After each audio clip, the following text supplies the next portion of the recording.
Lalu bagaimana jika meminta pertolongan atau memohon perlindungan atau memohon bantuan pada ini? Imam Asy-Syarqawi memberikan dua jawaban, yaitu tidak diperbolehkan dan diperbolehkan.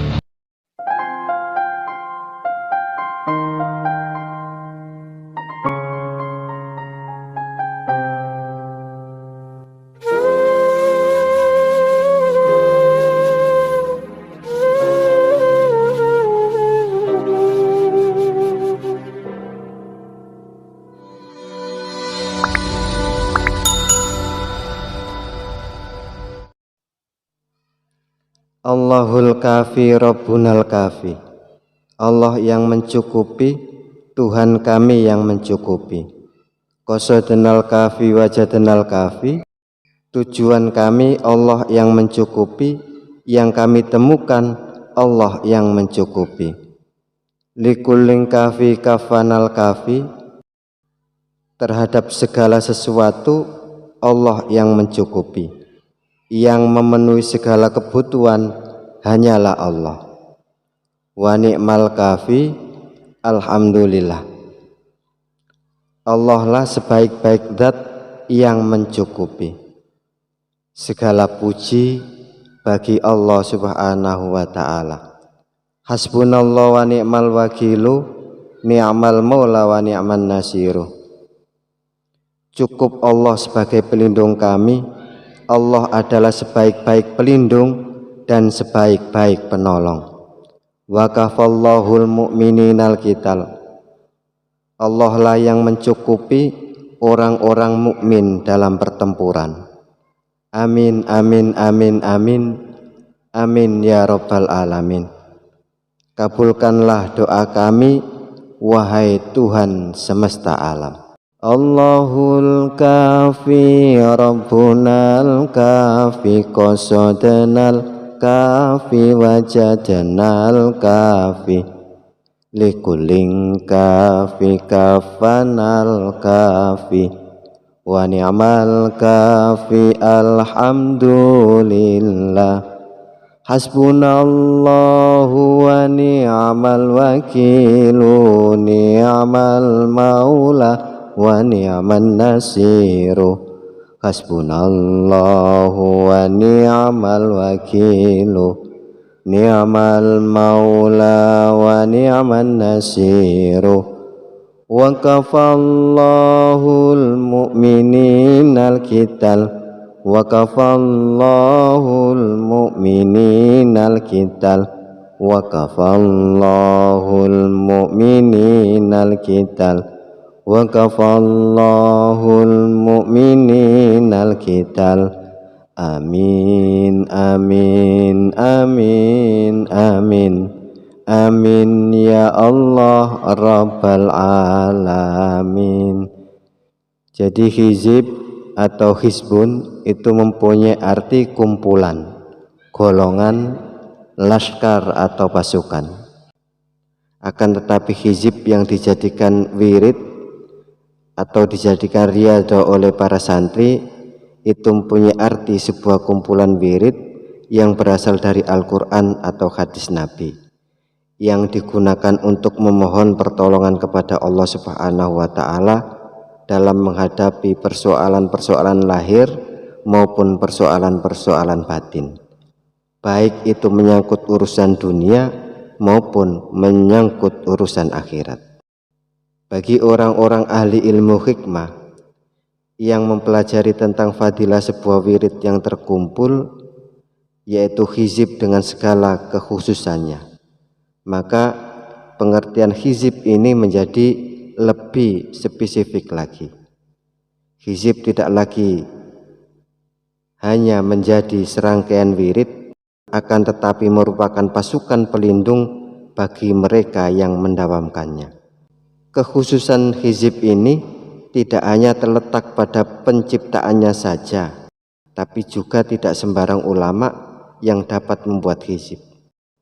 Termasuk hizib Autad ini yang diciptakan oleh Syekh Abdul Qadir Al-Jalani, bukan wali sembarang wali, tapi Syekh Abdul Qadir Al-Jalani ini dikenal dengan penghulunya atau bisa disebut rajanya para wali.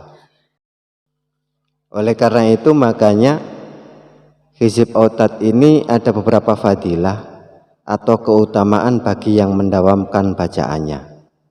Termasuk diantaranya dikabulkan hajatnya, dimudahkan rezekinya, diselamatkan dari malapetaka, bencana maupun wabah, dan juga ditentramkan hatinya.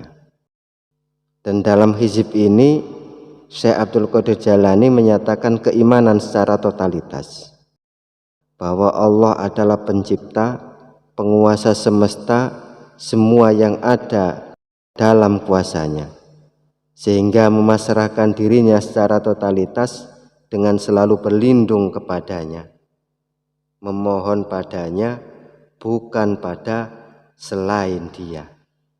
Tak ada pemberi yang paling baik selain Allah Subhanahu wa ta'ala. Tak ada pelindung yang paling baik selain Allah Subhanahu wa ta'ala. Hasbunallah ni'mal wakil, ni'mal maula wa ni'man nasir. Cukuplah bagi kami Allah sebaik-baik pelindung dan sebaik-baik penolong kami. Dan ini merupakan pernyataan orang-orang yang taat kepada Allah dan Rasul-Nya. Sebagaimana dalam firman Allah Subhanahu wa ta'ala surat Al-Imran ayat 173, A'udzu billahi minasyaitonir rajim, alladzina qala lahumun nasu innan nasa qad jama'u lakum fa akhshawhum fazadahum imana wa qalu hasbunallahu wa ni'mal wakil, yaitu orang-orang yang mentaati Allah dan Rasul-Nya, yang ketika ada orang yang mengatakan kepadanya, orang-orang telah mengumpulkan pasukan untuk menyerang kamu, karena itu takutlah pada mereka. Ternyata ucapan itu bukan membuat dirinya semakin takut, malah justru menambah kuat iman di antara hati mereka. Dan mereka pun berkata, hasbunallahu wa ni'mal wakilu. Cukuplah Allah menjadi penolong bagi kami dan Dia sebaik-baik pelindung. Jadi para salik atau murid di setiap tujuan dan keinginan, segala permohonan mintalah hanya kepada Allah, jangan selain kepadanya.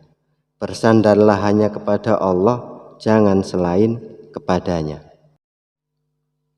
Lalu bagaimana jika meminta pertolongan atau memohon perlindungan atau memohon bantuan pada sesama makhluk?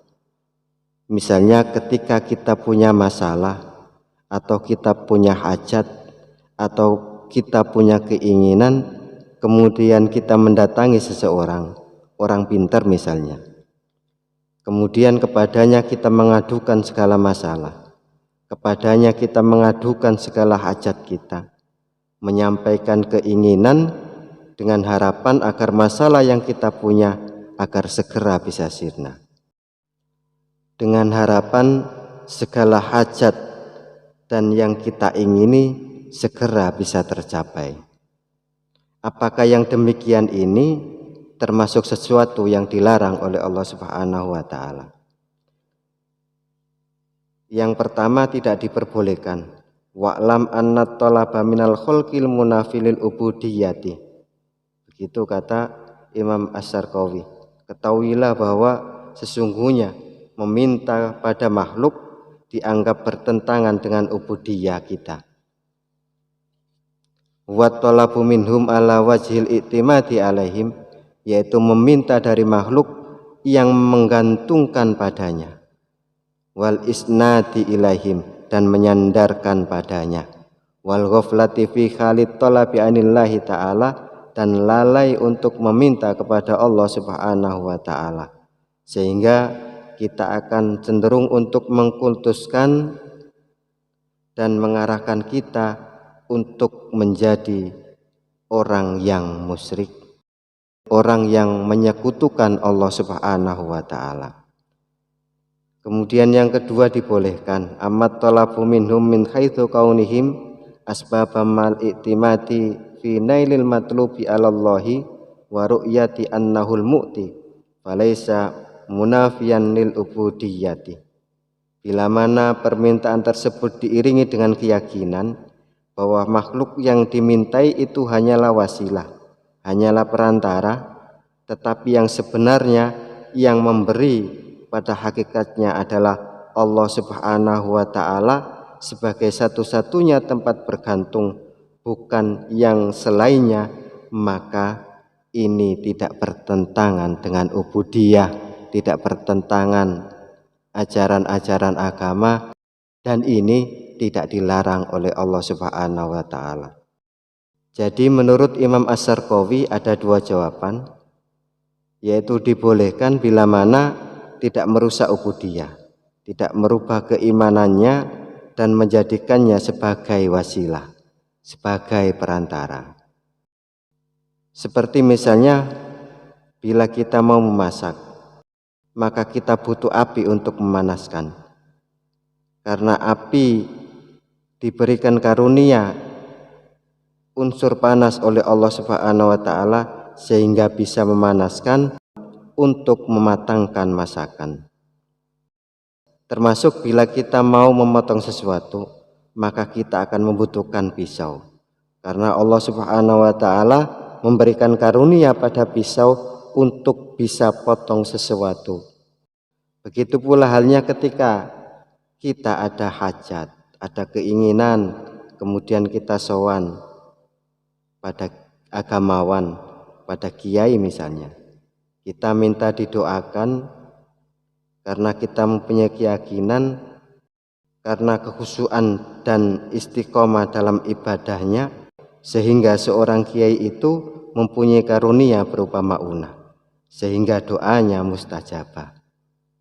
Sehingga kadang-kadang sesuatu yang nggak mungkin bisa jadi mungkin. Dan yang demikian ini tidak dilarang dan dibolehkan. Karena itu semua kita anggap sebagai wasilah, sebagai perantara, bukan yang menentukan segala-galanya. Yang menentukan tetap Allah Subhanahu wa Ta'ala. Sedangkan yang kedua, yaitu dilarang dan tidak diperbolehkan. Karena merusak ubudiyah kita, sehingga kita lupa akan pencipta yang maha kuasa, yang maha iroda, sehingga terjadi pengkultusan, sehingga kita menjadi lupa pada Tuhan, tak mau meminta kepadanya, dan inilah sesuatu yang dilarang. Apalagi seseorang yang kita mintai ini bersikap dan berlagak seperti Tuhan, seakan-akan dirinya yang menentukan segala-galanya. Kalau seperti ini bukan dilarang lagi, tapi malah harus kita jauhi.